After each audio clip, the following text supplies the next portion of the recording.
Hello everyone. Before starting our formal classes, let me ask you one thing. What is a computer system? Yes,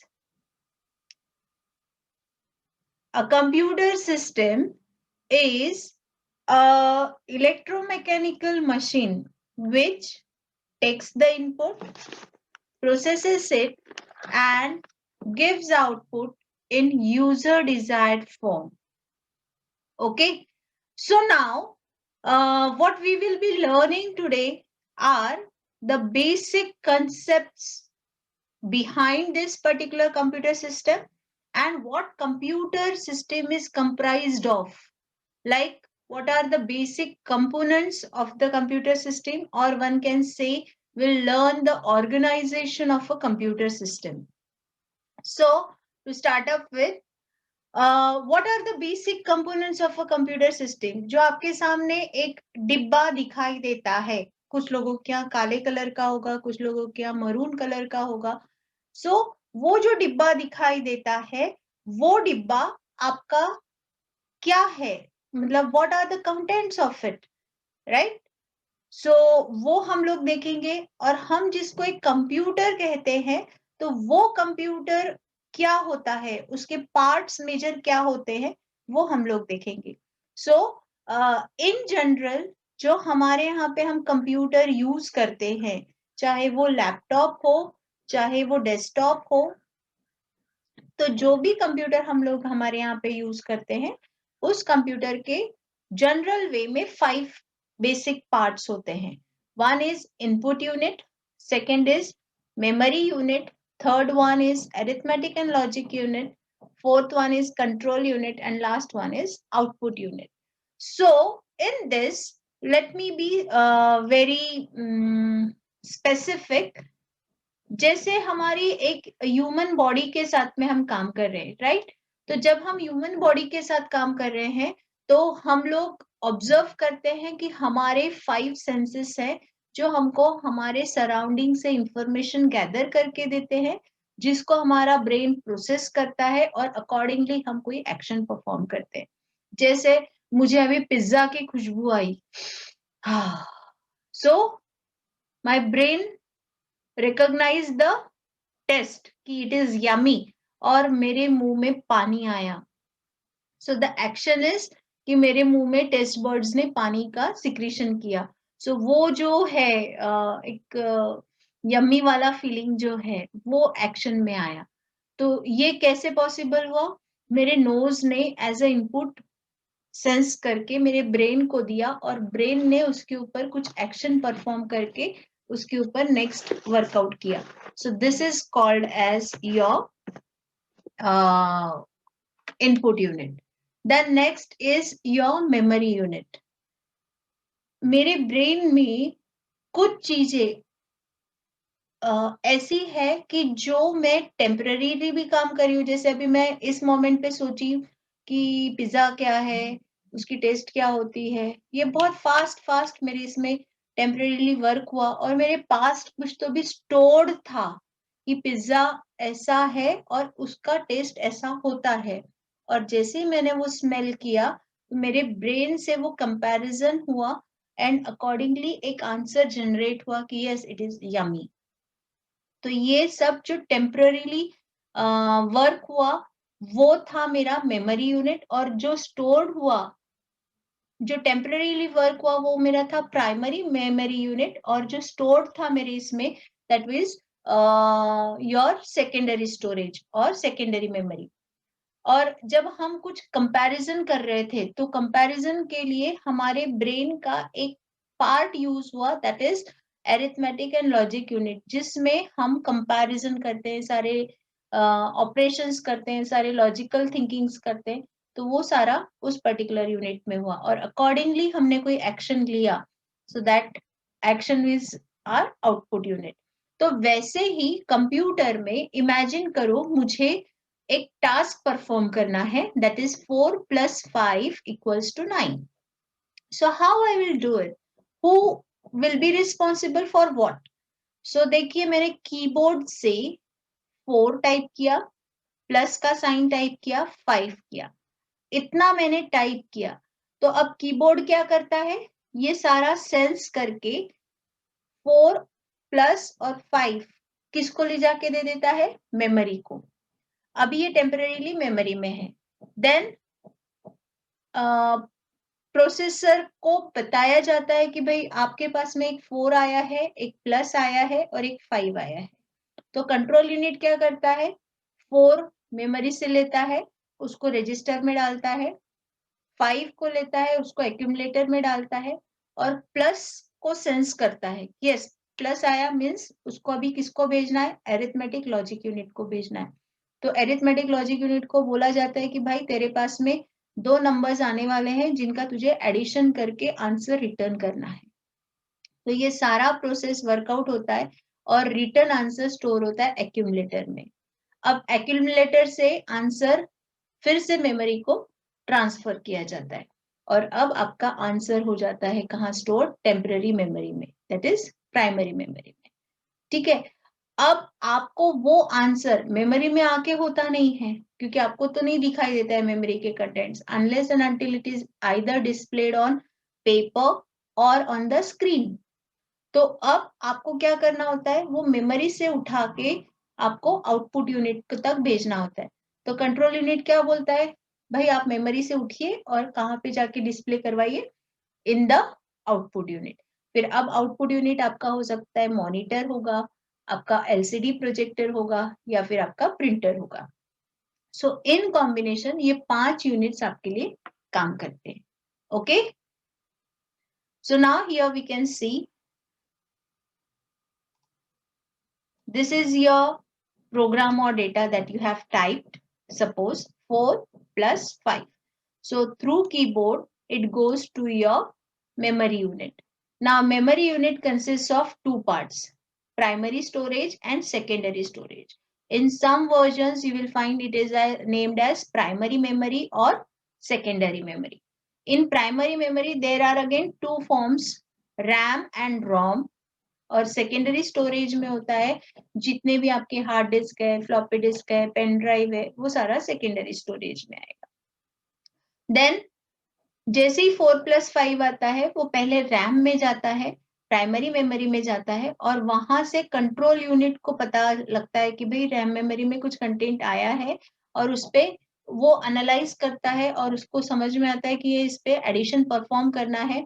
तो वो arithmetic logic unit की मदद से वो चीजें workout करवा के मेमोरी में सेंड करवाता है। और जैसे ही उसने मेमोरी में यहाँ पे आपका आंसर रेडी किया तो कंट्रोल यूनिट मेमोरी को बोलता है कि भाई अब आप उसको डिस्प्ले के लिए ले जाइए, और हमको जो डिस्प्ले में मिलता है दैट इज द इंफॉर्मेशन और a result. Okay,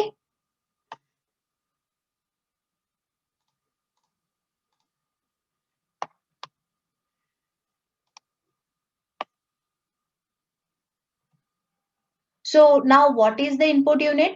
An input unit is a device which accepts instruction and data from the computer which is in the user understandable form. अब user understandable form of human being कौन सा है, जो हम समझ पाते हैं, जैसे 4 समझ पाते हैं, 5 समझ पाते हैं, प्लस समझ पाते हैं और आंसर 9 समझ पाते हैं। तो ये हमारा यूजर अंडरस्टैंडेबल फॉर्म हो गया। अब इसमें जो डेटा है वो हमको तो डायरेक्टली नहीं, देखिए हमको 4 समझ में आता है बट कंप्यूटर एक इलेक्ट्रॉनिक मशीन है तो उसको 4 नहीं समझ में आता, उसको 1 एंड 0 की लैंग्वेज समझ में आती है।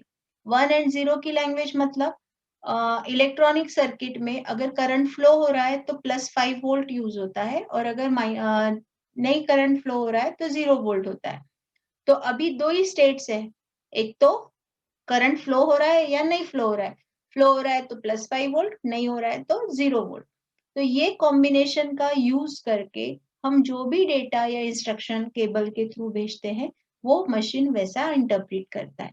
अब हम कीबोर्ड से तो ए टाइप किए हैं बट इनपुट डिवाइस क्या करता है, उस ए को सेंस करके उसका इक्विवेलेंट जो मशीन कोड है वो रैम मेमोरी को पास ऑन करता है ताकि कंप्यूटर को समझ में आए कि ये ए आया हुआ है।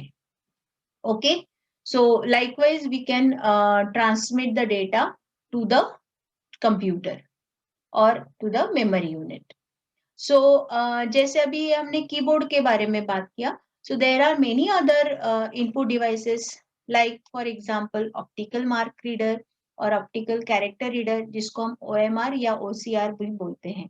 अब ये OMR क्या होता है? We'll see how it works in details in the input devices section. OMR का यूज क्या होता है? एक एग्जांपल आप लोगों के साथ शेयर किया जा सकता है कि जैसे देखिए जब आप कोई एमसीक्यूज टेस्ट ऑफलाइन मोड में जब आप वर्कआउट करते हो तो आपके पास में एक शीट आता है जिसमें आपको इधर सर्कल करना होता है थ्रू पेंसिल या ब्लैक कलर या कोई स्पेसिफिक कलर ऑफ पेन से, और उस पर्टिकुलर शीट को एक आंसर शीट बनाई हुई होती है, उसके ऊपर स्कैन किया जाता है मैन्युअली या फिर एक डिवाइस होता है कि उसमें से वो आंसर शीट को बराबर फीड इन किया जाता है और अकॉर्डिंगली हर क्वेश्चन पेपर की जो शीट है वो उसमें से पास ऑन होती है and you get the instant verification of the values and you get the result. So ये कब पॉसिबल है? जब वो एग्जैक्ट और ये स्पेसिफिक काम के लिए ही होता है. देन OCR, जैसे मैं हाथ से लिख रही हूँ कंप्यूटर पे या मोबाइल पे कुछ और उसका इक्विवेलेंट वर्ड एडिटेबल फॉर्म में क्रिएट होता है, that is OCR. So in this input units it uses input is scanned by an array of photo cells and it is converted into a machine code and then it is transmitted to the memory for the computer processing. Next is MICR, that is magnetic ink character reader. Here the information is printed in the magnetic ink and is read and transmitted directly to the memory for processing. इसके अलावा भी बहुत सारे input devices हैं like electronic mouse है, touch screen है, light pen है. अभी तो बहुत वैरायटी के इनपुट डिवाइसेस आए हैं मार्केट में, so you can have a view of it. Next हम लोगों ने टॉपिक देखा था कंपोनेंट का, that is memory. So memory has other name like storage. So you can say a computer system has a storage area and it is often referred to as a memory. So the memory unit क्या करता है? Important उसका prime काम क्या है? It stores the information to be processed by the CPU. The information consists of the program as well as data. Initially आपको diagram में बताया गया है. तो जो भी इंफॉर्मेशन है वो सारी की सारी डायरेक्टली प्रोसेसर प्रोसेस कर ही नहीं सकता. It needs a temporary space where that particular data is being kept and then it is being worked on. जैसे हम लोग इमेजिन करो हम लोगों को पिज्जा खाना है तो पिज्जा डायरेक्टली हम ओवन से डायरेक्टली लेके नहीं खा सकते. We have to serve the pizza on a plate and from that plate we can have it. So that plate works as your primary memory. Then what that memory does, it receives the data, holds the data and deletes them when instructed to do it. Plate में pizza आया तो receive किया उसने, hold करके रखा, जब तक कि आप खा रहे हो तब तक कि उसको होल्ड करके रखा. आपको लगता है कि ये नहीं चाहिए, उसमें से रिमूव कर देना है, तो आपने क्या किया? एक एक पीस उसमें से रिमूव कर दिया, डिलीट कर दिया. ठीक है, तो इस तरीके से आप प्लेट में से कुछ भी मैनिपुलेशन कर सकते हो कंटेंट्स का. So that is possible due to the presence of memory. So it is called as either main storage, primary storage, main memory or primary memory. There are variety of names, but all the things are same. So the data can be processed only when it is available in the main memory. Remember that. Otherwise, it is not possible to process the data. Next is arithmetic and logic unit. The arithmetic logic unit performs the actual processing of the data, which includes addition, subtraction, multiplication, and division. So this unit also performs certain logical operations such as comparing two numbers to see which one is the larger one. Yeah, it will perform like addition of two numbers or many more things. दो string same है, palindrome है, repetition है, तो ये सारा चीज आप कहाँ से वर्कआउट करवा सकते हो? अरिथमेटिक एंड लॉजिकल यूनिट से. सो जितने भी आपके लॉजिकल कंपैरिजंस हैं, जो भी आपके ऑपरेशंस है रिगार्डिंग वर्किंग ऑन डेटा, तो वो कहाँ पे परफॉर्म होंगे? In arithmetic and logic unit. So it is आपको जो भी काम करवाना है एएलयू के ऊपर, please it is ALU, it is not aloo. Okay, so ALU के ऊपर जितने भी आपको काम करवाने हैं, you have to bring the required operation in the ALU first and then you can perform.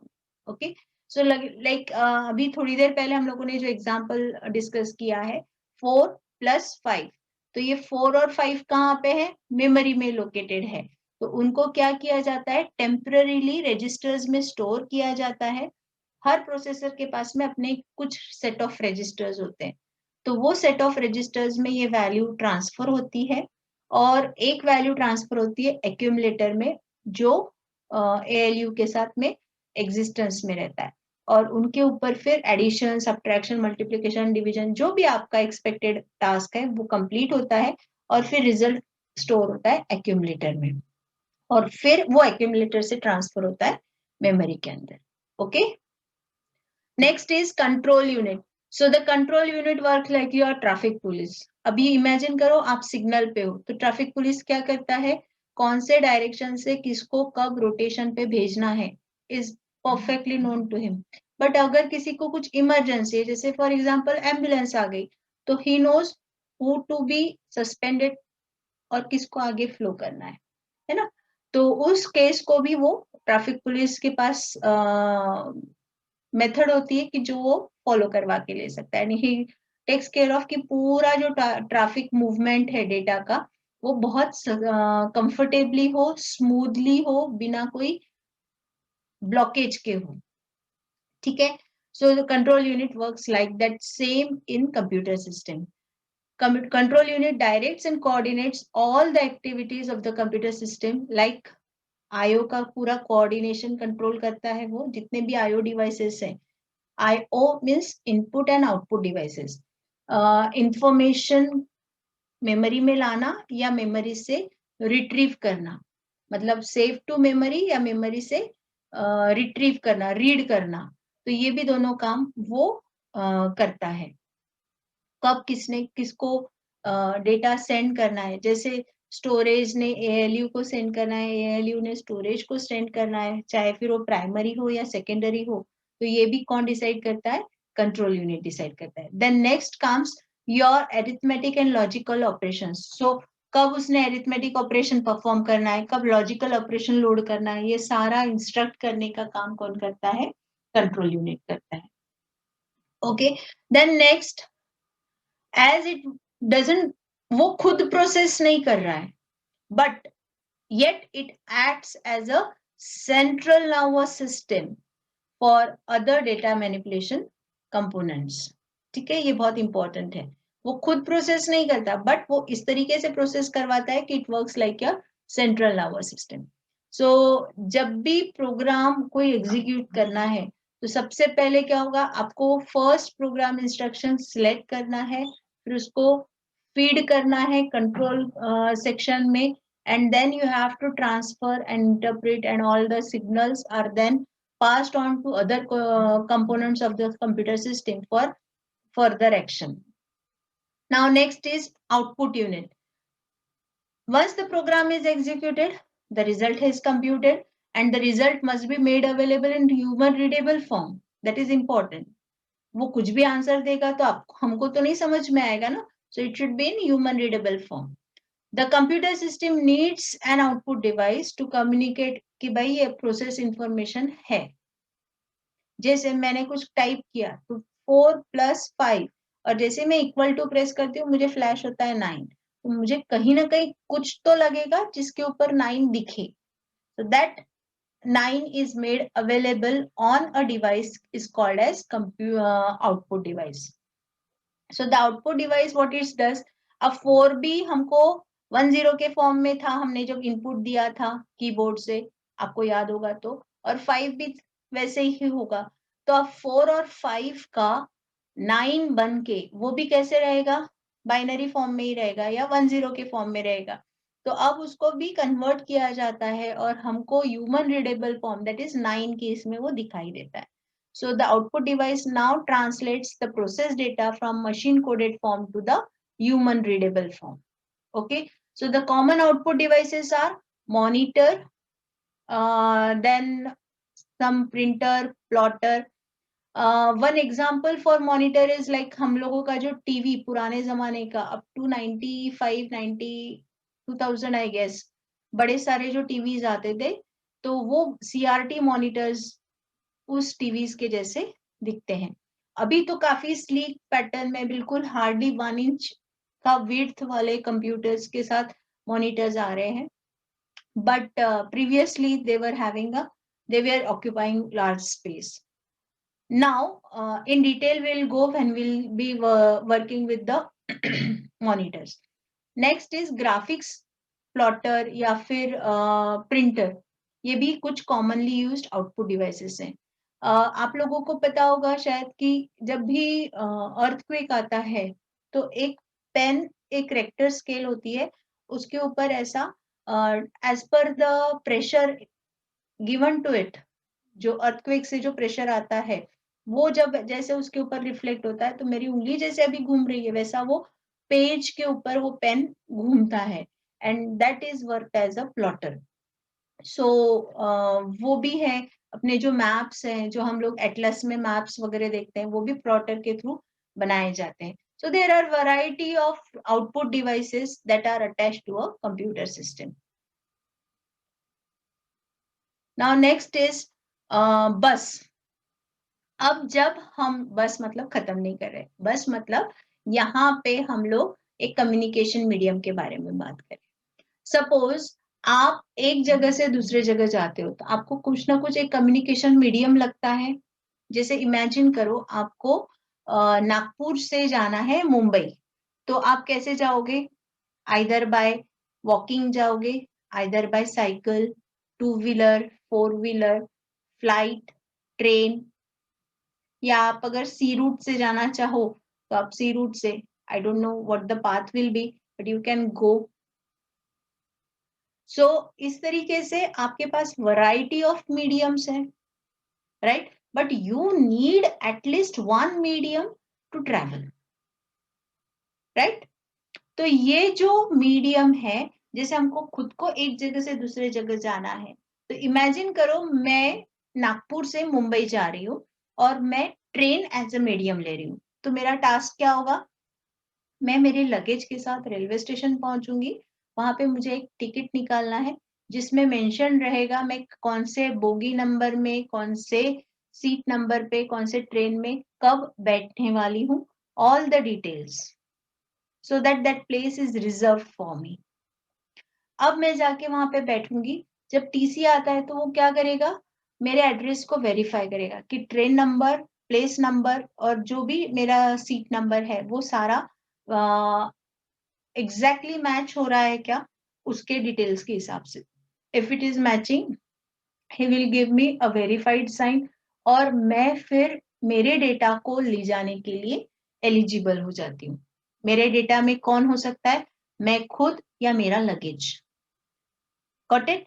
सो उस एक एड्रेस पे एक बार एड्रेस वेरीफाई हो गया तो फिर हम लोग डेटा को, कंटेंट्स को कितना भी आ जा कर सकते हैं, बट एड्रेस एक ही बार वेरीफाई होगा. बार बार होता है क्या वेरीफाई? नहीं. ओके, सो ये जो कंप्यूटर में भी जो डेटा एक जगह से दूसरी जगह, एक जगह से दूसरी जगह मतलब सोर्स टू डेस्टिनेशन क्या क्या हो सकता है? जैसे सीपीयू हो सकता है, मेमोरी हो सकता है, इनपुट एंड आउटपुट डिवाइसेस हो सकता है. तो यहाँ से डेटा एक जगह से दूसरी जगह मतलब इनपुट डिवाइस से मेमोरी, मेमोरी से आउटपुट डिवाइस, ऐसा जब हम लोगों को करना है तो वो कैसे होगा? How it will be done? वो सारी चीजें हम लोगों को यहाँ पे थ्रू बसेस पॉसिबल है. तो जब आप वो बॉक्स जिसको हम सीपीयू कहते हैं या कैबिनेट कहते हैं उसको जब आप खोल के देखोगे तो उसमें एक ब्रॉड केबल होती है. उस ब्रॉड केबल में बहुत फाइन वायर्स होती है.